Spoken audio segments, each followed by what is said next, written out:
Welcome to Heath Keighran Cut. I have like the worst pronunciation of everything. What do you say? Go. H. H. H. With a CH.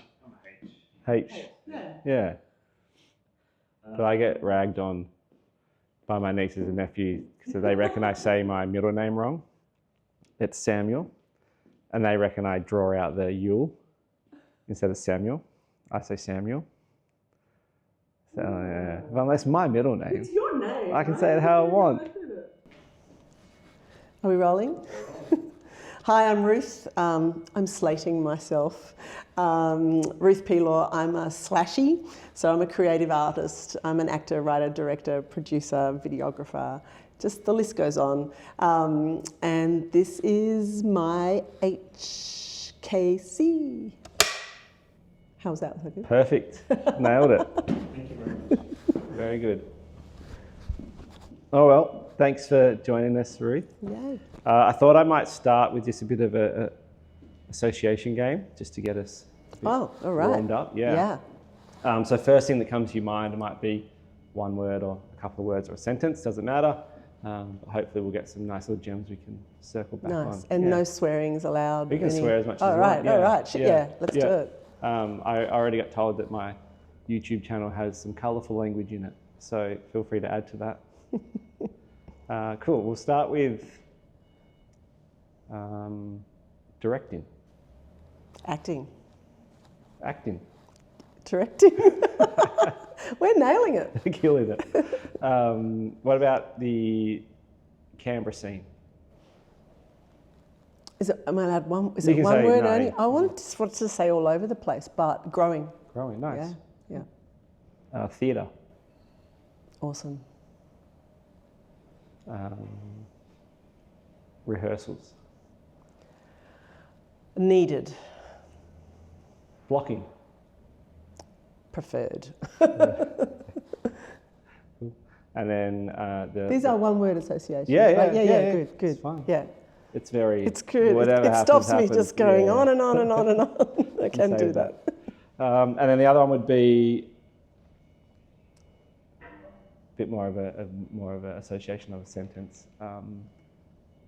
How your passion feels right now. That's a good question, because I think as artists we have moments where we go, no, what am I thinking? What am I doing? But I feel I have more of the drive and the passion than the other thing lately. Okay, cool. Because I feel like I've given up too many times. Like if I had $1 for every time I went, no, I'm not doing that anymore. I'd probably be really rich by now, because I end up keep going back to the same kind of dreams when I figure out a new way to do it, or that, so I'm pretty good with my passion. I feel like the struggle now is time. Okay. There's never enough time to do stuff. Sure. And time, the long game, not in my 20s. But I wouldn't know what I know now and have the passion and drive. Yeah, I'm cool. sure if I went back and did it, I'd still be a 20-something-year-old going, Probably meh. exactly the same. Yeah. It's interesting you raise that, because we kind of started this also because we hit a point in our lives where we were like, same thing, like we keep circling back to this idea of the creative space and following our dreams. And then I recently had a baby, which kind of took all my time, so I doubled down on following my creative passion. Pete had like a diagnosis with cancer, got through that, and then was like, well, world shaken, let's kind of sync up and follow what we want to do. And the hard thing, I think, is time and following that passion and riding those highs and lows, because as any kind of creative passion, there's times when you think, I'm shit, like I shouldn't be doing this. I should quit, I should walk away. Or sometimes you go, this is good. Yeah. Why is no one else seeing this? Why does someone else think it's shit? It's good. Oh, well, no one wants to try something different. Yeah. Yeah. And I think also marrying, life gets in the way, right? Yeah. Babies, cancer, shit happens. Shit happens. But trying to find a way to not get over that and miss opportunities, but stay in it, go through it, and how to knit you know, as creatives, we're always creative, you know, Yeah. so how to knit use of time amongst all the busyness of other life stuff, that's a challenge, yeah. Yeah, for I think sure. there's an element of the shit that helps to like kind of give you something to call upon or recall as emotions in different states, but then also the good is also a really good place to call upon that. And there's a quote by Mac Miller, and I forget it and I'll butcher it, but he kind of said, like, you don't always have to sit in the dark to be creative. You can actually sit like in the light and be just as creative. And I think there's that kind of going through it to get back up is when you can really appreciate and use that in your material. Because I think you have to feel safe enough. I know when I wrote about my mum's journey to dementia and her passing and all that grief, I had to feel safe enough to look back on that grief, but also be close enough to understand it. And I think, yeah, I love that thing about being able to speak, write, produce, or be creative in the light. Yeah. But still remembering the dark. Yeah. It's really hard to create from the dark, Yeah. trying to remember what the light is like. Yeah. So how do you see Canberra in terms of opportunities for people in like acting or like improv or writing, directing, that kind of thing? I think there's heaps. There's heaps here. I have on rare occasion over the years heard the odd negative comment about it being competitive, but I think everything is competitive if you look at it that way. And I actually think Canberra's quite supportive. I think Canberra has a few issues with non-creative people not really seeing our worth, wanting international and national acts to come here, and there are plenty of people who don't go to the theatre or see much unless it's from somewhere else, in the same way that a lot of young people only watch American television rather than actually realising we have really good stuff produced here. So that's one kind of concept. But on a roots, grassroots ground level, there's opportunities that actors, directors, creatives should just keep doing. I think it's a small enough pond to be a medium-sized fish or a big fish if you want to go nuts, to get stuff done. And it's about connecting with people and working with people and building relationships. Yes, you can do stuff by yourself. I try it, it's hard, but having other people on your side, and I think it's a small enough town but a big enough city that it should have the right opportunities. And I think it's developing, it's getting more and more opportunities. There are like AIE, there's Dan Sanguinetti and De Margheriti, having the new studios built. And so there's lots of things that are happening. My advice for anyone who lives here is to stay here, train here, do stuff here. And there are people who go and might train and go interstate to get degrees, because unfortunately currently there's not an acting degree as such. I know Perform Australia is struggling to keep their worth and their very, very valuable study course. But you don't always need to study. I mean, I have a degree in acting and I've learnt more in the last 5 years, I think. Doing lots, not thinking there's only one pathway would be the biggest thing. Because I think if you go to Sydney, there might be more opportunities, but there's also more people going along to those opportunities. And it's still the same thing. You still really need to meet and connect with people if you want to create your own stuff. And then it's a big city, everything's more expensive, but there's lots of opportunities. I think. Just circling back, the Canberra community for me has been super supportive and amazing. And I think I started, I hit 30 and I was like, I got to do something, like midlife crisis, whatever it is, midlife reckoning. And so I joined a class, I think it was Canberra Acting Academy at that time or something. Which is now Perform Australia. And it was my first kind of intro into acting. It was an intro course. And I met some amazing people, learnt how much I didn't know, which was a really, really nice point for me. You can't just kind of wake up one day and be an actor. There's things to go through, there's things to understand, there's things to know.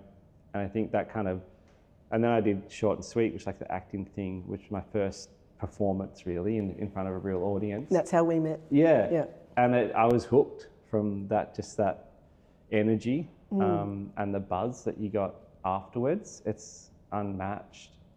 And I've learned a few things, but I'd love to hear, you kind of said you learned a lot over the last kind of 5 years of just doing. What are some key kind of lessons you've learned that you could share with other people watching? Yeah, also not just doing, but by jumping into webinars and online and just reading and listening, like lots of podcasts. So my study was in, excuse me, so my study was in live theatre. I mean, it was an acting degree, but it was largely focused. We did a really short amount of screen stuff at Theatre Nepean. And I think there's a lot of Canberra people who have done loads of productions and they're really, really skilled actors, but that's theatre. And so screen is quite different and it's not just about acting smaller, there's a lot more to it, knowing how to be on set, knowing how to create self-tapes, how to audition, how to manage yourself, in a shoot day is quite different to rehearsals. So I've learned a lot of that doing online courses for actors. Greg Apps's self-taping course, which I started and thought, this is okay, and then it just got better and better and better, and I did another one of his courses. And lately, because I've been getting into screenwriting and producing, I've become a SPA member, which is the Screen Producers Australia, and Screenworks member, and another one's Australian Writers Guild member, and they have regular webinars and different things that you can follow along, which are inspiring because you can see someone who was, a year ago only 1 or 2 steps ahead of you talking about their journey, and so opening up my mind to those kind of pathways. But bringing it back down to acting, what I've learned is I've had the opportunity, I've got a newish business I started last year where I make showreels for actors. Yeah, cool. So I went to CIT, I learnt the tech side of stuff, always directed and always acted, and really got to understand how it works from the other side, but still working with actors. And I've learnt lots doing that, just by taking it apart in a different way, what makes a good scene. And showreel scenes are the hot spot. The money shot of a scene. So you don't need all the establishing and from a casting point of view, I've also learned a lot as well, because they don't want to see on your showreel. No one sits through 3 minutes of a showreel anymore, right? Good to know. Really good to know, or even 2 minutes, and in some cases not even 30 seconds. But they don't want to see on your showreel, there's a horse and a woman walks across. They don't. They're going to go next. They want to see straight away the first thing. Boom, you. MCU, mid-shot. They want to see you. They want to see you in a scene with someone else and see you act. But they don't need all the palaver at the front. And So people, instead of making, I can do this, because in theatre you grow up in a way thinking, I can do this, I can play this, and you can do anything. But in screen it's about finding your best, for casting, for showreels, screen acting, your best kind of MO, the best version of you, because mostly casting will only watch 20 or 30 seconds of that. So you put that at the front, or you put that only, and you don't give them opportunity to see something you did 5 years ago or something, this or whatever. So I've learned a lot doing that, and this year I've been teaching with Mockingbird Theatrics. I've been teaching this exact thing, but with a focus on actors, not with the intent to make them a polished reel. So I haven't been, although I've been crewing a little bit to film them to make a version of a reel instead of a performance outcome, and that's been great because I've been reteaching. I've had to, you have to, when you're a teacher of doing something you also love and do yourself, you have to kind of take it apart to describe it, which is interesting when you know it from the inside, but you have to be able to, teach it. So I've been teaching how to audition, basically how to self-tape, how to make a reel, and how to act on set, and little things that theatre actors, when they do an audition, you go, let's go again, they will automatically go to the starting position, ready to go. Whereas in screen actors, no, stay, wait. They might actually need you for the end shot to just readjust that focus, and then they'll go, right, first positions, little things like that. So just teaching those actors teaching them little things like, don't just disappear to go to the toilet. Yeah. It's like, because everyone's like, where's the octagon? You know, always know that even though you're sitting there, people might be focusing or adjusting the light, and just lots of those kind of little things. Yeah. I remember like first film thing I did, I just couldn't not look at the camera. Yes. Because I wasn't used to it. So like to try to overcome that, like I would self-tape just to get used to a camera being on me. Yeah. So I think that uncomfortability can show quite quickly when you kind of freeze or seize up when there's a camera and a crew looking at you. So that was my kind of little tip, just to overcome my own kind of fear. How'd that go? I don't know. We'll find out. I probably still look at the camera. I think I might have looked at it before. It's all right. You can on these ones. It's fine. I was on the like show reel, scissor reel thing, kind of like your best thing forward. How important is it to understand like your character limits and kind of your own demeanor and physique and what you could go for? Like I necessarily couldn't go for like a really skinny kind of nerdy kind of person, but if the role called for that, would I still be better in doing like a show reel that gave a really strong piece that suited me better, rather than trying to do like something to match the exact criteria of the... I think just to clarify, so the showreel is something, this is a great question for actors, but the showreel is something that you make, it's a polished thing that you keep. Yeah. And it's on all your profiles and they look at it. Yeah. So, but when it comes to if you get an audition for something and it is for, it's something that doesn't feel right, it's a fine line between squeezing into that role and sticking to your MO, and it's suggested to do a little bit of both. Okay. If you try to squeeze into that role too much, it's not going to work. They're going to pick someone who is skinny and, or whatever. Like if it says, must be bubbly, laughs all the time, hysterical, and you're like a really chill person who never does that, maybe, just a little bit.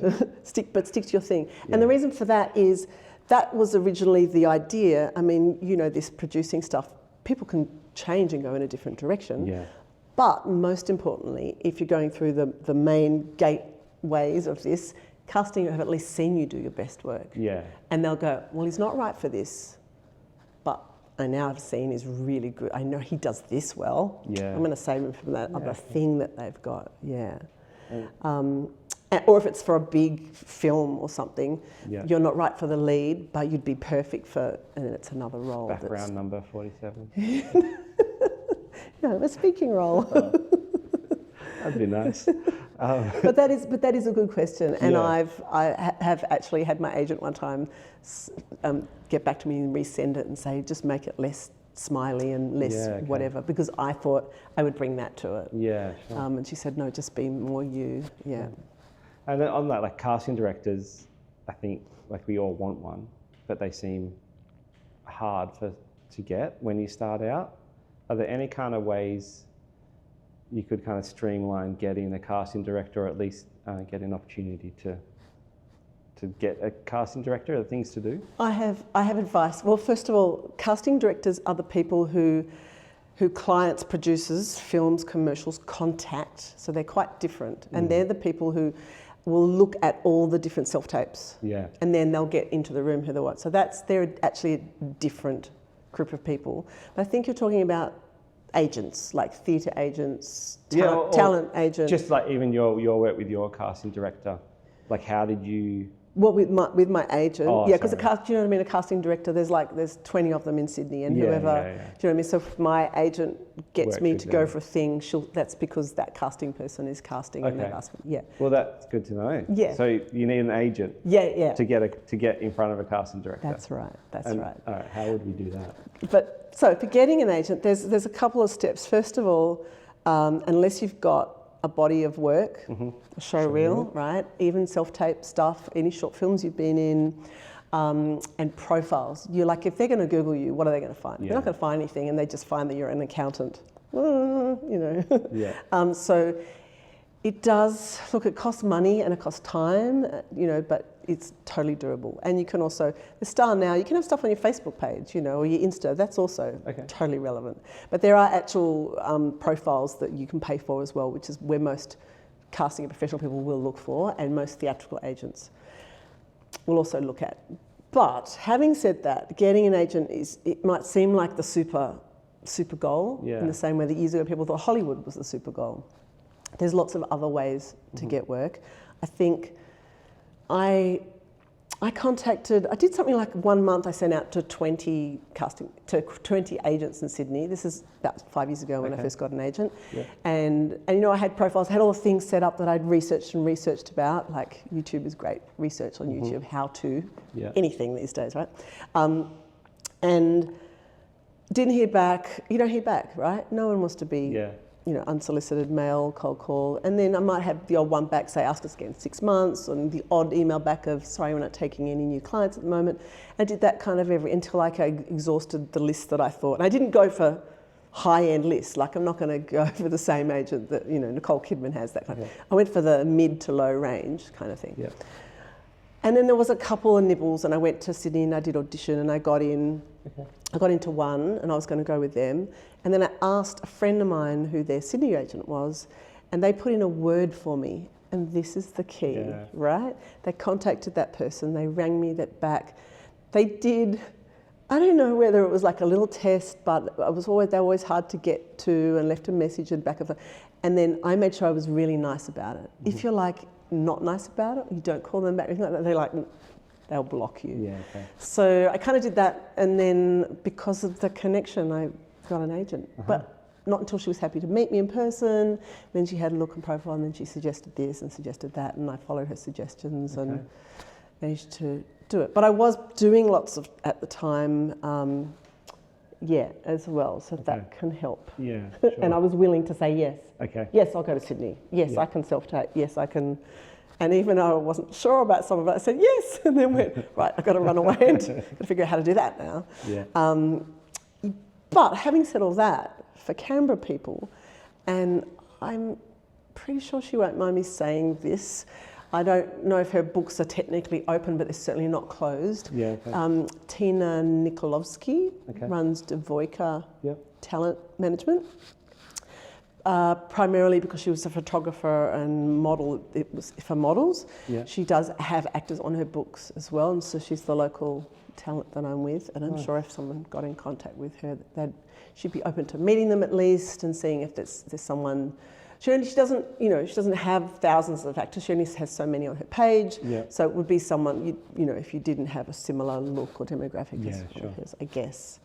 And you know, I think my main advice for having an agent is it's a two-way relationship. Gone are the days where you might sit by the phone, wait for your agent to call. You get in contact with them, you know, you've got to update your headshots. Yeah. You've got to do that every 2 years, every 2 or 3 years. You've got to update your showreel material. You've got to, when people look on this profile or that one, you know, or you can create your own website. They're not that hard to do, you know. Yeah. So Wix, Square or Space or whatever it's called, there's a bunch of them. Get proactive, get proactive if you need an agent. Yeah, okay, cool. Would be my I've got a lot of advice, haven't I? That's good, that's what we want. Only because some of it I was like, I wish I'd known that. No one told me this, no one told me that. So if it's helpful for someone. And then just following that, are there anything you kind of see people doing wrong that they could kind of not do and get? Like, we already kind of touched on it, like doing more, getting out there, being part of it, showreels. Is there anything else that? I don't know, wrong. Wrong's not the right term. I mean, always to do better. Yeah. Just keep going. Yeah. Don't give up. Yeah. But what I think people can do more is do a variety of classes. You know, don't do the same class or be with the same school, the same person because you like them and they're great and they probably are great and they're probably really nice. Do a variety. Go and do this course. Go and do that workshop. When something comes interstate, do it. Go to Sydney, do a TAFTA workshop. I've done so many TAFTA casting workshops. I reckon I learnt how to teach people self-taping just from doing those. Or how to work on scenes for screen, which I use those skills in my showreel just from doing those, because they were really having a director in the room work with actors. Yeah, I don't think there's anything wrong. I think it's just keep going. And I think sometimes I get people contact me and I think they expect the moon straight away, and it comes with work. And you might not see or hear of an actor until they magically appear, but they've been doing work probably for decades, working on getting where they've gotten. So my advice is keep going. Keep going. Cool. I just on that, doing different casts, I've been doing improv for a while now, which is really great because it's an awesome bunch of people and we know each other and we play really well together. But now I'm kind of like, well, I need to do something else because it's too comfortable. And I've fallen into just a common kind of character or pattern of who I play in improv. So like looking at character workshops and things like that to try to add another layer or another kind of depth to. Or maybe you've found your dream character. Maybe. And now's the time to write your solo theatre piece or to just shoot your reel with you. An hour and a half of me on stage. Yeah. I don't know if I'd watch that. The thing about like inspiration and kind of keeping going, how much do you think about the success of something when you start? I feel in a way it's the first thing I think of. Okay. In the same way maybe an artist might picture, all right, it's a landscape, there's going to be a light, the sun coming through the clouds and the trickle. Yeah. Okay, I've got it. All right. I need a canvas, paint. Maybe that's, I think. But along the way go, is this going to work? Does that answer your question? I mean, I can often picture the end dream, goal, game, and whether it ends up going down here or something, I don't know. But I always keep that in my sights. Yeah. Sometimes it's not always visually. Sometimes it's a feeling. Yeah, sure. Sometimes it's sometimes it's not always a specific goal, like the screenplay I've written in Dendy, October. Sure. It's like that. It's not that specific, but it's I can pitch the feeling of success. Yeah, cool. The exciting part of this also is that. Thanks. Thanks, Peter. Pete. Eva. Thanks, Eva. It's fine. The exciting part about what we want to bring into this series is like hearing people's reactions firsthand from their lens of discipline.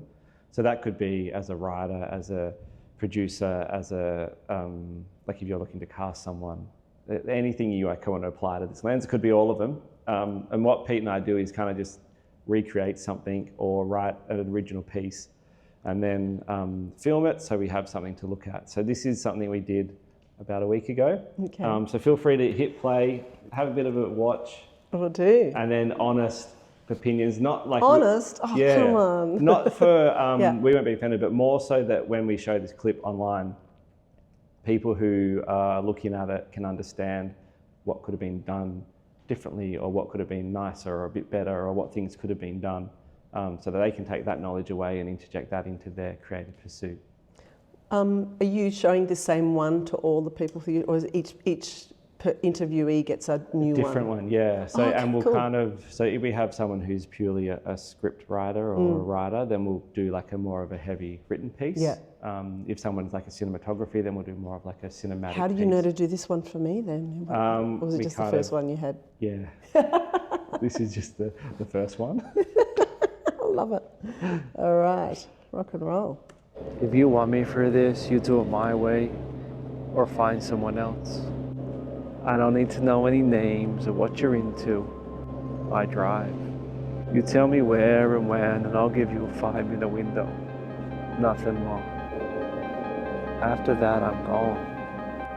Is that clear?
That's it. What? That's it? Yeah. I was just getting It's started. just a little teaser. It is a teaser. Yeah. It is a teaser. Let So me hand you I that. think because part of this also is being able to expose yourself is big in this industry. And I think like having it on YouTube or putting it out there is different to actually like someone watching it, and then like it feels different for me, you sitting there watching it and I'm here. Yeah. And for me, I think also being open to feedback and leveling up and understanding different perspectives and lenses is how we get better at this. So yeah, over to you. Okay, I'll offer from a couple of Yeah, different that'd be lenses, awesome. different perspectives. Yeah. So firstly, perspective of actor, casting in terms of if it was a showreel. Yeah. And it's probably going to tell you something you know anyway. Right. But if it was a showreel, I wouldn't be interested in seeing the car, Yep. the boot, and all that, Yeah. right? Loved seeing you walk Okay. and the American accent, great, and creating such great suspense. Okay. And we see the back of the jacket of Scorpio and we know he's a badass, but Yeah. kind of a, yuppie rich badass. We want to find out. We want to find out about him. So we want to get into him. Okay. And then we didn't get into, I wanted to get right up in his Yeah, face sure. and see what he's thinking. I wanted to see him cry, die, lie, and all the Okay. business. So that didn't happen. Yep. So in terms of showreel, for me then, well, it's happening. Kind of fizzled. Yeah, For a it fizzled. showreel. If it was Yep. a showreel, it fizzled. If it was just a piece, if it was a proof of concept or a trailer from a more larger thing, beautifully produced, lovely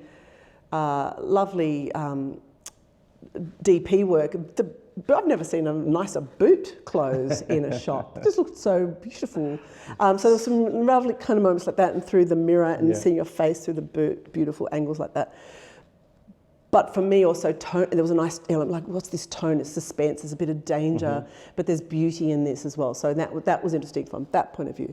But as a whole point of concept, the tension built and then it went Yeah, sure. like that. Okay. So for example, and that might be in the order of stuff, it might be in the pace of stuff. So when the car comes round and parks, I'd be like speeding that up and getting Foley in. Yeah, You know, sure. like cars are always Yeah. in movies. Yeah. Always put, Foley must have a list of different cars, creatures, number 17 for, that kind of stuff, and the boot closing. And Yeah. so for sound, I'd be adding kind of so the music is big, but there's other sound, real Okay, like cool.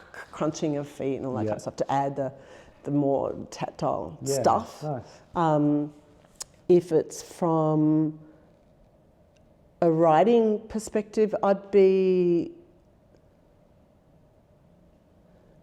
if it was like a trailer, a taster, proof of concept, that sense, I'd be adding a little mini scene somewhere in there of him, I don't know, smashing something or crying, going, and then the well-behaved, then this is going to happen or whatever. So we have some other dimension of this guy, of this person to go, this is not just about a deal that's happening, but it means this to him. Yep. Yeah. Nice. Yeah. Really cool. But Hayden, you look great on screen. But I wanted to get close up in your face and then Okay. you disappeared. Next time we'll just all close up. Yeah. Yeah. Oh, cool. That's really cool. That's And an ending, a fade, some kind of fade out ending, because it faded to black, but I was expecting something else because musicians were going. Okay. So I knew it wasn't the final kind of fade out on a face or the fade out on a action or the fade out on a wide shot of someone running. I didn't feel it was the end of the trailer even. Okay. Cool. It was just like, you're going to black. Yeah. Okay. You know what I mean? A cheap ending. I wouldn't call it that, but it faded off rather than faded out. Yeah, cool. If that made sense. Yeah, really nice. Yeah. That's really good. Thanks for that critique. My pleasure. That's like the most nervous I've been in a while, so that's good. I can relate. Yeah. But well produced. Yeah, thanks. Yeah. That's Pete. Right? Yeah. I'm sure you had a big part of it as well. Yeah. We work well together, yeah. It looks hot. Wow. Thanks. I hope I get to work with you guys one day too. Hopefully, yeah. That'd be cool. Thinking now, like you kind of mentioned, like sound effects and bringing more like tactile stuff into it. There's a lot of speculation, fear, worry, joy about like AI in the industry. How do you feel about it? And like, do you think it's like, I think it's a good starting point. Like, I think you can quickly understand some things and test some things and then like kind of ditch it and then use what you have to keep going. But obviously people use it differently and in and out. Just wondering how you feel about I it. kind of agree with you a little bit. So when I went to the Screenworks conference, they had a whole day thing on AI. It's, you know, Generate had a thing on it. Like it's part of the conversation, and we need to have it as part of the conversation. I think it's bad to go, it's the devil, we run away from it. We need to understand it, I think. And I don't think it's going to take. I don't think robots are going to take the place of people. No. You know, I don't think video did kill the radio star. We actually still have radio. Podcasts are huge. But I think it should be used as a tool. And I know a lot of artists talked about that. They talked about, you know, I've heard lots of AI, you know, webinars and conversations. That people are using it to save themselves time. As a business tool so they can get on with the creative stuff. It's when people use it, the generative stuff, that's a bit dodgy area. And I think now when people are going for grants and festivals, you do have to mark whether you've used AI Gen or not. You know, for me, it's like Olympic athletes using drugs and steroids. I think there should be a whole Olympics just for those guys. Let's go for it. Go nuts, And there should be like a whole AI festival, or get that out of your way, those people, if they're into that, fine. But it does, you know, there's a soulless element to it.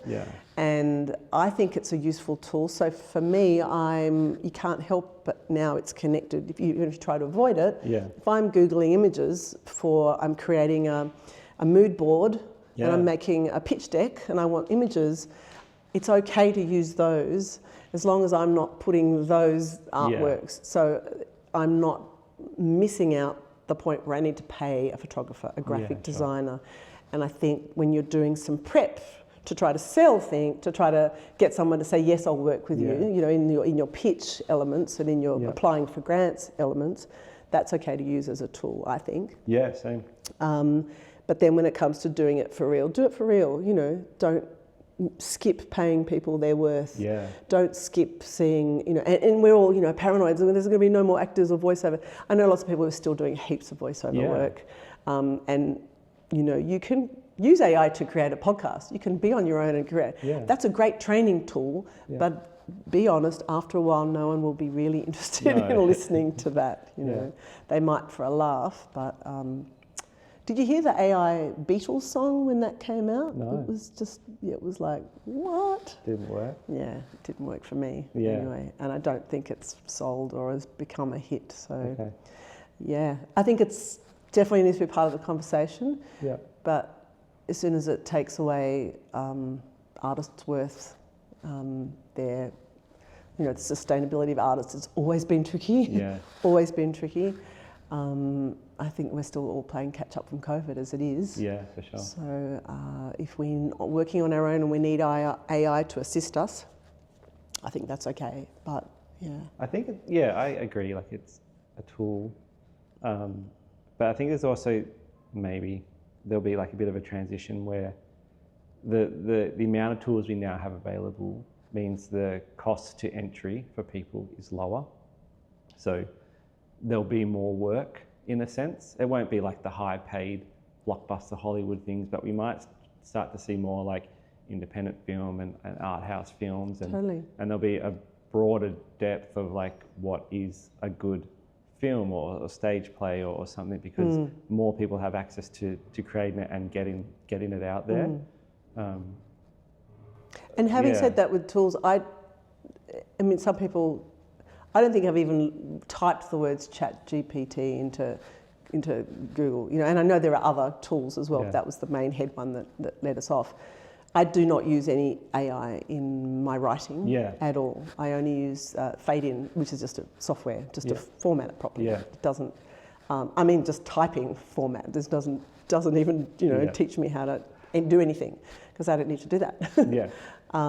But I do know some people who use it, and it's tricky because, I mean, as a writer, I'm a published writer, so my work is out there.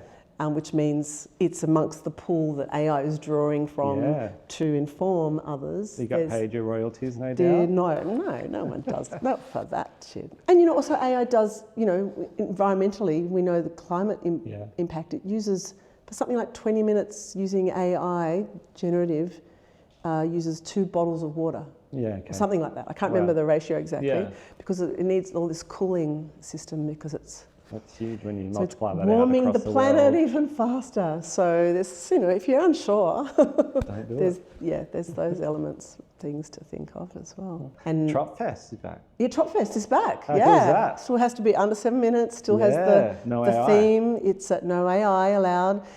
It's an hourglass. Yeah. Which is great. That's really cool. I'm making a proof of concept that's going to fit sweetly nice. into that one. Yeah, I mean, and there's already a million short festivals, right? But It's a big one. it's the big one. It Yeah. hasn't just slipped back in. It's come in, going, I'm back, baby. I started this. That's I own really this. cool. I was super excited, and Pete and I were looking at like writing something and creating something like a short film, and then that launched. I'm like, well, Why not? no brainer. That's it. That's it. Absolutely. I was gonna mention short films, and you know, I think as actors we've all been in stuff that's never been made, because it's quite hard. A lot of people say, well, you can film something, but editing and the post journey is also quite a struggle. And that was a motivation for me to do stuff. Was like, how hard is this to do? Yes, it's hard. It takes time, but it's like, do your own stuff. Yeah. Is sometimes better than relying on other people. Yeah, and I definitely agree, because sometimes like all you need is you and a camera, or you and one other person, and you can create some pretty cool stuff. Well, look at Vertical, how much Vertical is just, you know, coming in, and people making, the pathway to making stuff, finishing editing it and getting it out to audiences now is, you know, direct, the whole direct to audience instead of going through networks and corporations is now, you know, with YouTube is now going gangbusters. I think it's an interesting, cool, scary time ahead. Yeah. And was it Quentin Tarantino said that we're living through the worst like decade of movie making? Did he? Yeah. Oh my gosh. Because he's just like superhero films, no soul, whole bunch of things that just get made for cash. But that's, in a way, that's the best time. Yeah. Like, because, you know, it's like, wow, imagine if it was like everyone was already making the film, my dream film, everyone was already making that genre. I'd be like, oh, where am I going to fit in? It's so competitive. But if everyone is doing Zig, do Zag. Yeah. You know, it's like, it's a no-brainer. Opportunity. Yeah. All right, thank you so much. Thank you so much for having me. No, it's really cool. Yeah. Have to get you on mine if I ever get my act together to do another project. Sign us up. We'll be there. Cool. Thanks so much. Thank you. Bye.